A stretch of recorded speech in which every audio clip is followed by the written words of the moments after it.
Alien Interview, Chapter 10, A Lesson in Biology. Matilda O'Donnell McElroy. Personal note: my debrief was also tape recorded as a backup and to add clarification to the stenographic notes. I debriefed immediately after my interview so that everything that was said was still fresh in my mind. When I recounted these stories to the gallery stenographer, I was still reeling a bit. The perspective on Earth history from the point of view of the domain is very strange, to say the least. I wasn't sure if my uncomfortable feeling came from being disoriented or if it came from being reoriented. Either way, I felt unsteady and confused. Yet at the same time, there was a ring of truth to it. I was elated and incredulous at the same time. The stenographer looked askance at me more than a few times as she recorded the history lesson I passed on to her. I'm sure she thought I'd lost my mind. Maybe she was right. However, if my mind had been filled with hypnotic suggestions and false memories by the old empire, as Errol suggested, perhaps losing my mind would be a good idea. I didn't have much time to ponder my personal thoughts about these things at the time. It was my duty to get all the information I could from Errol and pass it on to the stenographer as soon as Errol was finished. My job was not to analyze the information, just report it as accurately as possible. The analysis would be left to the men in the gallery, or whomever else was receiving copies of the transcripts. I also delivered a list of books and materials requested by Errol to the agent in the gallery room so these could be gathered and delivered to Errol. Each night after I left Errol, she spent the rest of the night reading or scanning the materials which had been delivered to her. The members of the gallery each received a transcript of the stenographic dictation to study, each looking for information that was of interest to them. In the morning after breakfast, I reported back to the interview room to continue my interviews or lessons with Errol. Official transcript of interview, top secret. Official transcript of the U.S. Army Air Force, Roswell Army Airfield, 509th Bomb Group. Subject: alien interview, July 28, 1947, first session. The origins of this universe and life on Earth, as discussed in the textbooks I have read, are very inaccurate. Since you serve your government as a medical personnel, your duties require that you understand biological entities, so I am sure that you will appreciate the value of the material I will share with you today. The texts of books I have been given on the subjects related to the function of life forms contain information that is based on false memories, inaccurate observation, missing data, unproven theories, and superstition. For example, just a few hundred years ago, your physicians practiced bloodletting as a means to release supposed ill humors from the body in an attempt to relieve or heal a wide variety of physical and mental afflictions. Although this has been corrected somewhat, many barbarisms are still being practiced in the name of medical science. In addition to the application of incorrect theories concerning biological engineering, many primary errors that Earth scientists make are the result of an ignorance of the nature and relative importance of ISBs as the source of energy and intelligence which animate every life form. Although it is not a priority of the domain to intervene in the affairs of Earth, the Domain Communications Office has authorized me to provide you with some information in an effort to provide more accurate and complete understanding of these things, and thereby enable you to discover more effective solutions to the unique problems you face on Earth. The correct information about the origins of biological entities has been erased from your mind, as well as from the minds of your mentors. In order to help you regain your own memory, I will share with you some factual material concerning the origin of biological entities.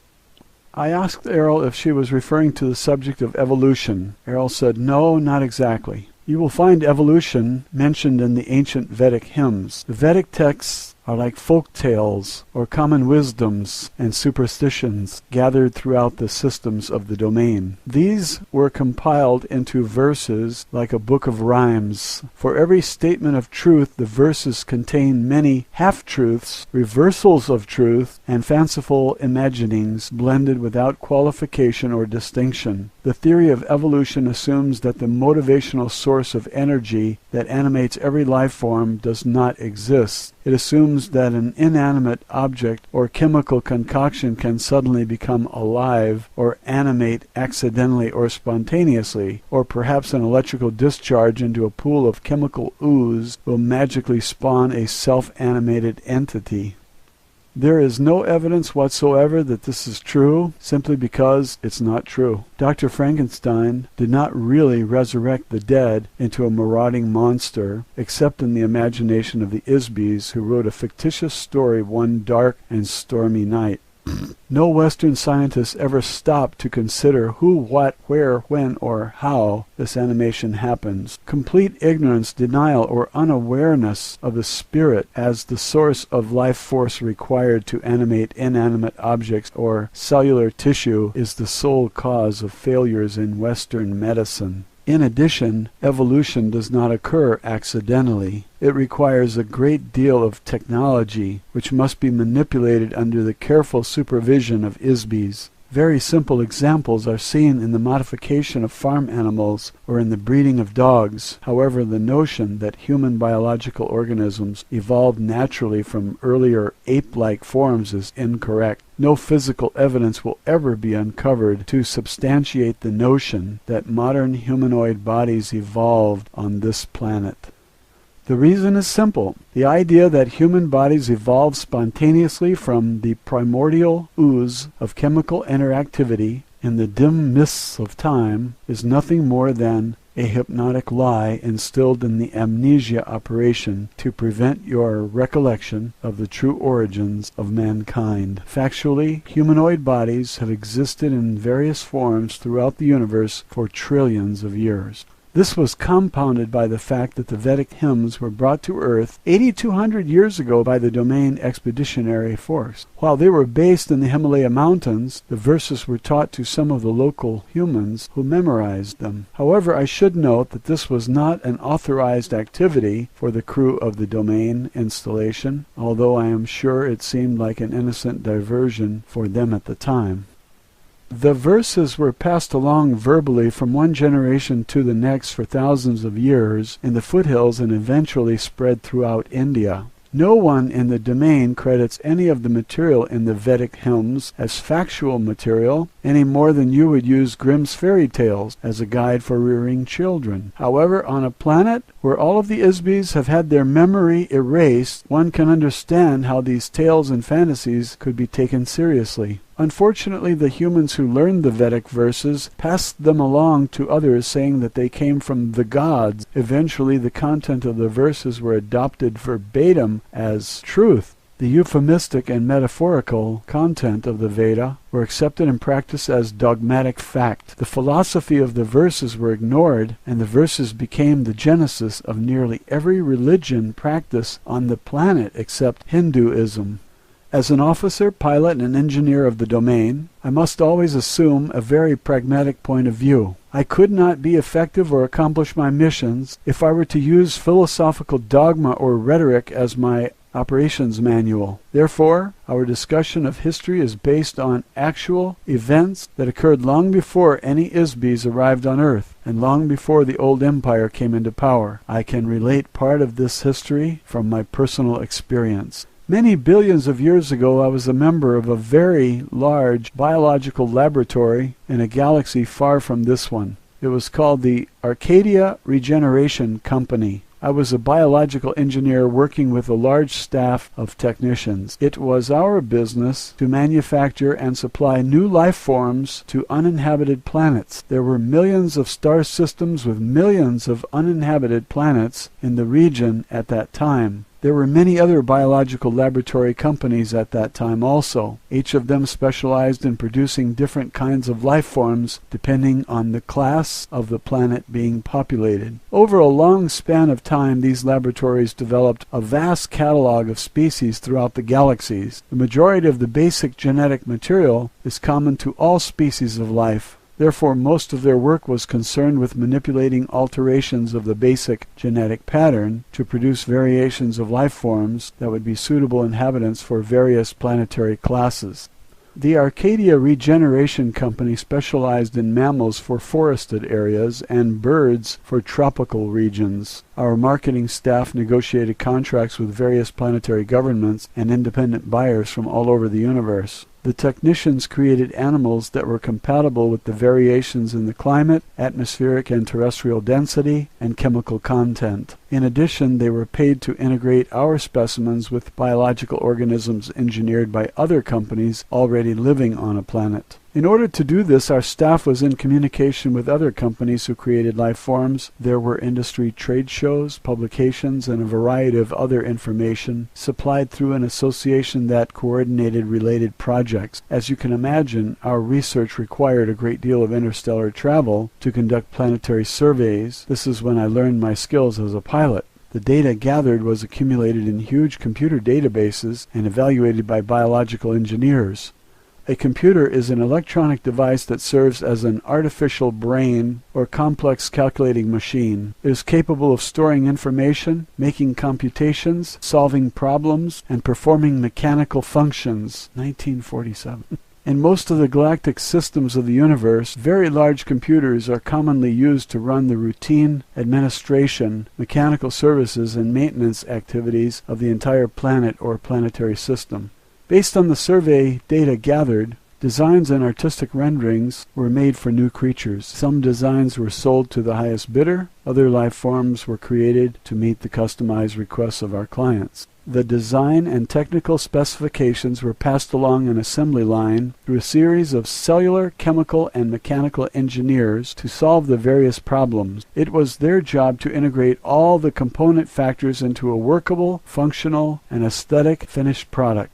Prototypes of these creatures were then produced and tested in artificially created environments. Imperfections were worked out, modifications made, and eventually a new life form was endowed or animated with a life force or spiritual energy before being introduced into the actual planetary environment for final testing. After a new life form was introduced, we monitored the interaction of these biological organisms with the planetary environment and with other indigenous life forms. Conflicts resulting from the interaction between incompatible organisms were resolved through negotiation between ourselves and other companies. The negotiations usually resulted in compromises requiring further modification to our creatures or to theirs, or both. This is a part of science or art you call eugenics. In some cases, changes were made in a planetary environment, but not often, as planet building is much more complex than making changes to an individual life form. Coincidentally, a friend and engineer with whom I used to work with at the Arcadia Regeneration Company a long time after I left the company told me that one of the projects they contracted to do in more recent times was to deliver life forms to Earth to replenish them after a war in this region of the galaxy devastated most of the life on the planets in this region of space. This would have been about 70 million years ago. The skill required to modify the planet into an ecologically interactive environment that will support billions of diverse species was an immense undertaking. Specialized consultants from nearly every biotechnology company in the galaxy were brought in to help with the project. What you now see on Earth is the huge variety of life forms left behind. For scientists believe that the fallacious theory of evolution is an explanation for the existence of all life forms here. The truth is that all life forms on this and any other planet in this universe were created by companies like ours. How else can you explain the millions of completely divergent and unrelated species of life on land and in the oceans of this planet? How else can you explain the source of spiritual animation which defines every living creature? To say it is the work of God is far too broad. Every Isby has many names and faces in many times and places. Every Isby is a god. When they inhabit a physical object, they are the source of life. For example, there are millions of species of insects. About 350,000 of these are species of beetles. There may be as many as 100 million species of life forms on Earth at any given time. In addition, there are many times more extinct species of life on Earth than there are living life forms. Some of these will be rediscovered in the fossil or geological records of Earth. The current theory of evolution of life forms on Earth does not consider the phenomena of biological diversity. Evolution by natural selection is science fiction. One species does not accidentally or randomly evolve to become another species, as the Earth textbooks indicate, without manipulation of genetic material by an ISBE. A simple example of ISBE intervention is the selective breeding of a species on Earth.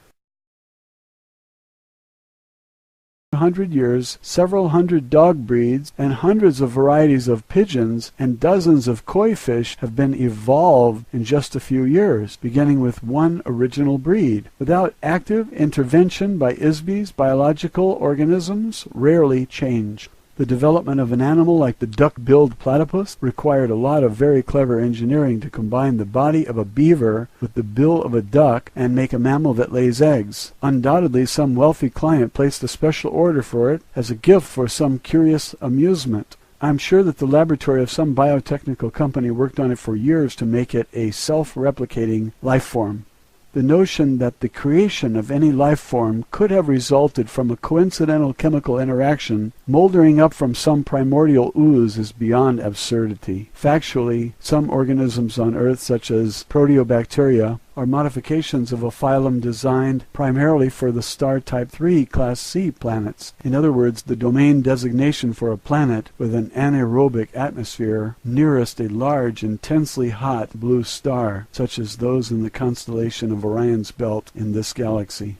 Creating life forms is very complex, highly technical work for ISBEs who specialize in this field. Genetic anomalies are very baffling to Earth biologists who have had their memory erased. Unfortunately, the false memory implantations of the old empire prevent Earth scientists from observing obvious anomalies. The greatest technical challenge of biological organisms was the invention of self-generation or sexual reproduction. It was invented as the solution to the problem of having to continually manufacture replacement creatures for those that have been destroyed or eaten by other creatures. Planetary governments did not want to keep buying replacement animals.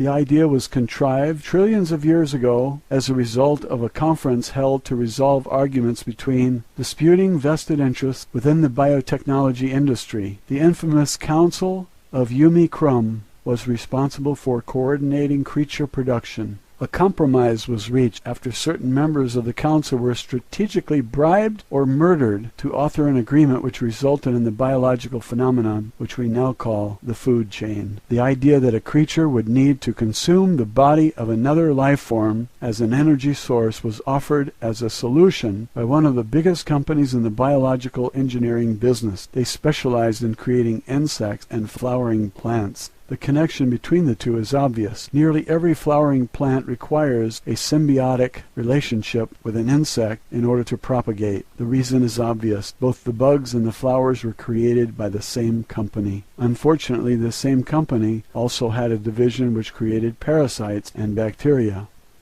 The name of the company, roughly translated into English, would be Bugs and Blossoms. They wanted to justify the fact that the old valid purpose of the parasitic creatures they manufactured was to aid the decomposition of organic material. There was a very limited market for such creatures at that time.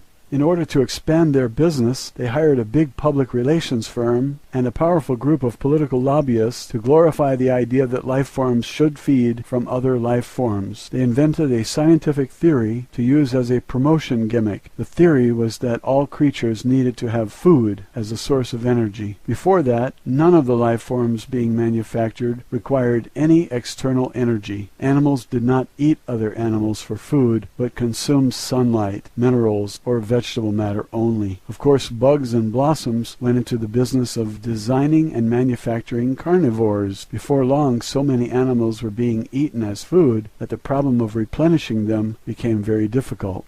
As a solution, Bugs and Blossoms proposed, with the help of some strategically placed bribes in high places, that other companies begin using sexual reproduction as the basis for replenishing life forms. Bugs and Blossoms was the first company to develop blueprints for sexual reproduction, of course. As expected, the patent licenses for the biological engineering process required to implant stimulus-response mating, cellular division, and pre-programmed growth patterns for self-regenerating animals animals were owned by bugs and blossoms too. Throughout the next few million years, laws were passed that required that these programs be purchased by the other biological technology companies. These were required to be imprinted into the cellular design of all existing life forms. It became a very expensive undertaking for other biotechnology companies to make such an awkward and impractical idea work.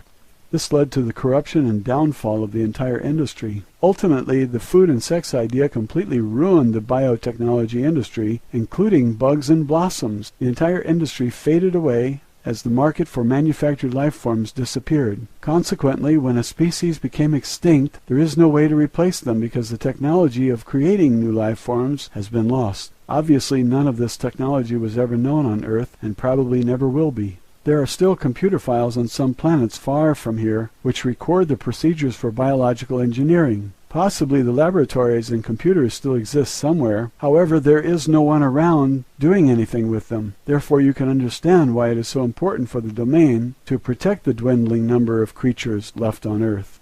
The core concept behind sexual reproduction technology was the invention of a chemical-electronic interaction called cyclical stimulus response generators. This is a programmed genetic mechanism which causes a seemingly spontaneous recurring impulse to reproduce. The same technique was later adapted and applied to biological flesh bodies, including Homo sapiens. Another important mechanism used in the reproductive process, especially with Homo sapien-type bodies, is the implantation of a chemical electrical trigger mechanism in the body. The trigger which attracts ISBs to inhabit a human body, or any kind of flesh body, is the use of an artificially imprinted electronic wave which uses aesthetic pain to attract the ISB.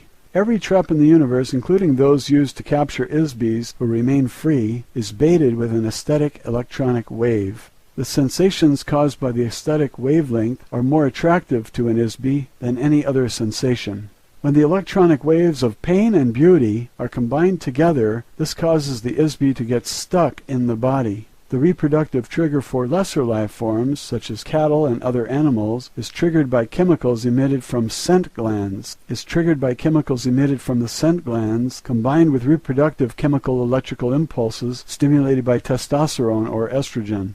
These are also interactive with nutrition levels, which cause the life form to reproduce more when deprived of food sources. Starvation promoted reproductive activity as a means of perpetuating survival through future generations when the current organism fails to survive. These fundamental principles have been applied throughout all species of life. The debilitating impact and addiction to the sexual aesthetic pain electronic wave is the reason that the ruling class of the domain do not inhabit flesh bodies. This is also why officers of the domain forces only use doll bodies. This wave has proven to be the most effective trapping device ever created in the history of the universe as far as I know. The civilizations of the domain and the old empire both depend on this device to recruit and maintain a workforce of ISBs who inhabit flesh bodies on planets and installations. These ISBs are the working class beings who do all the slavish, manual, undesirable work on planets.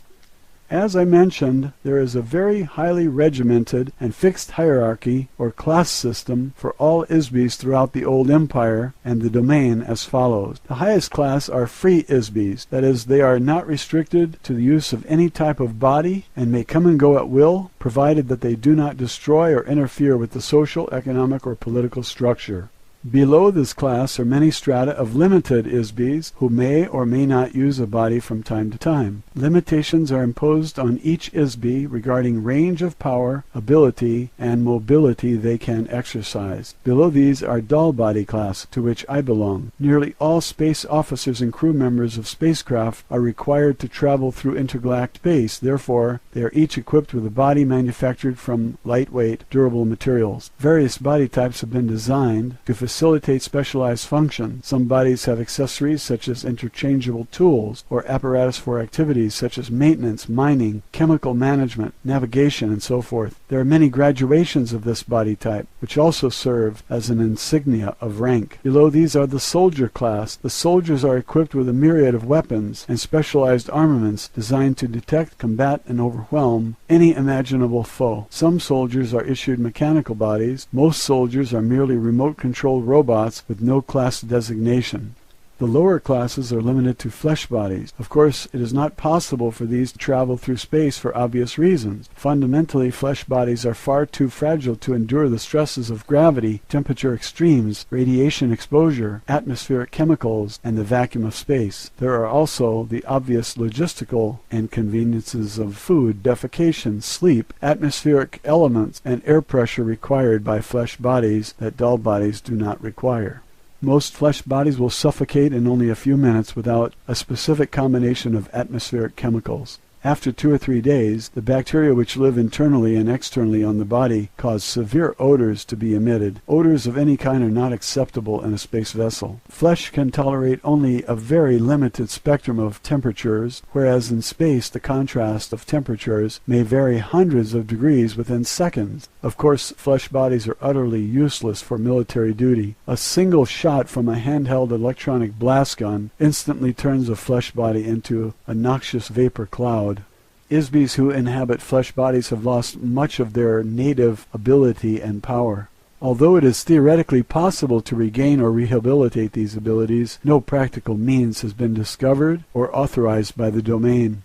Even though spacecraft of the domain travel trillions of light years in a single day, the time required to traverse the space between galaxies is significant, not to mention the length of time to complete just one set of mission orders, which may require thousands of years. Biological flesh bodies live for only a very short time, only 60 to 150 years at most, whereas dull bodies can be reused and repaired almost indefinitely. The first development of biological bodies began in this universe about 74 trillion years ago. It rapidly became a fad for Isbis to create and inhabit various types of bodies for an assortment of nefarious reasons. Especially for amusement, this is to experience various physical sensations vicariously through the body. Since that time there has been a continuing de-evolution in the relationship of Isbis to bodies. As Isbis continue to play around with these bodies, certain tricks were introduced to cause Isbis to get trapped inside a body so they were unable to leave again. This was done primarily by making bodies that appeared sturdy but were actually very fragile. An Isbi, using their natural power to create energy, accidentally injured a body when contacting it. The Isbi was remorseful about having injured this fragile body. The next time they encountered a body, they began to be careful with them. In so doing, the Isbi would withdraw or minimize their own power so as not to injure the body. A very long and treacherous history of this kind of trickery, combined with similar misadventures, eventually resulted in a large number of Isbis becoming permanently trapped in bodies. Of course, this became a profitable enterprise for some Isbis, who took advantage of the situation to make slaves of others. The resulting enslavement progressed over trillions of years and continues today. Ultimately, the dwindling ability of Isbis to maintain a personal state of operational freedom and ability to create energy resulted in the vast and carefully guarded hierarchy or class system. Using bodies as a symbol of each class is used throughout the old empire as well as the domain.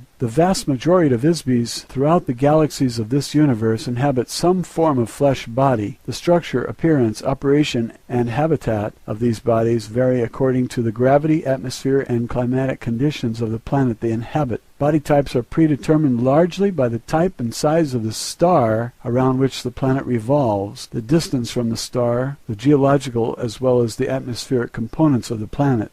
On the average, these stars and planets fall into gradients of classification which are fairly standard throughout the universe. For example, Earth is identified roughly as a Sun Type 12 Class 7 planet. This is a heavy gravity, nitrogen-oxygen atmosphere planet with biological life forms in proximity to a single yellow, medium-sized, low-radiation sun or Type 12 star. The proper designations are difficult to translate accurately due to the extreme limitations of astronomical nomenclature in the English language. There are as many varieties of life forms as there are grains of sand on the beach. You can imagine how many different creatures and types of bodies have been manufactured by millions of companies such as Bugs and Blossoms for all the myriad planetary systems during the course of 74 trillion years.